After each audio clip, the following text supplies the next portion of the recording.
It seems that I have watched 3 or so of your older Darktable tutorials, but I don't remember them, so I'm not going to comment on them. However, based on this one, I can see why you are no longer recommended. Sorry to say it, but if you want to be considered a reference, you need to seriously update your knowledge and workflow. For example, you talk about how you might use the old color balance instead of the new color balance RGB, even though there's no reason to ever use anything but color balance RGB and several reasons not to use the old color balance. There were some small things that were a bit iffy as well, such as your use of Velvia, but color balance was the big one here. Basically, it seems like you don't fully understand the implications of the scene referred RGB workflow and why the display referred LAB was left behind.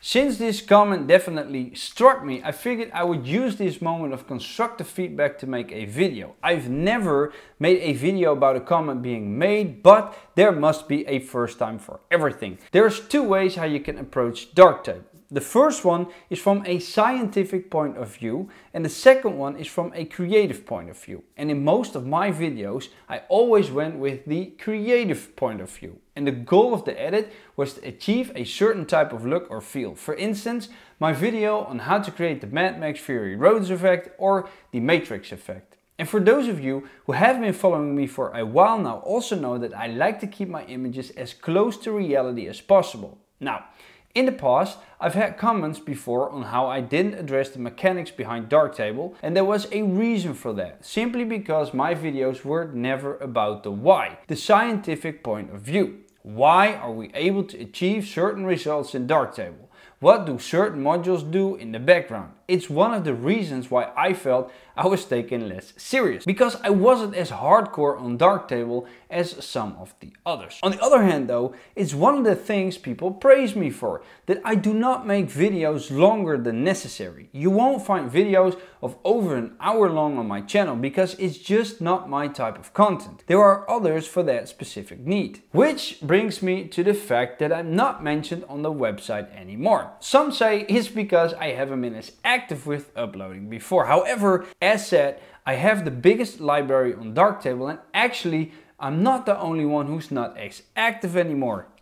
Yet they are still mentioned on the website. So there goes that argument, I guess. So there's 2 things I could do right now. I could be incredibly resentful to those that have decided to drop me from the website or just continue building on my channel, which is exactly what I'm going to do. And also why this is the only time I will be making a video like this. I do feel annoyed by the fact that I'm not seen as a source anymore by the developers, but hopefully the community will see that my videos still matter. Because YouTube is a search engine, and even though it would be great to be mentioned on the official website sometime in the future again, my videos still rank as the highest on YouTube, which means that they will be found regardless. Which takes me to the next chapter of this video. I always take pride in the quality of my videos, whether that's on this channel or whether that's on Crypto with Rico. To bring the best quality possible, I need to make sure I provide the correct information and be as comprehensive as possible. Now, this is why I have done my research and am now equipped with all there is to know about the newest version on Darktable. Moving forward, this means that you'll be provided with the newest and best tips and tricks to enhance your images when it comes to my Darktable videos. With this,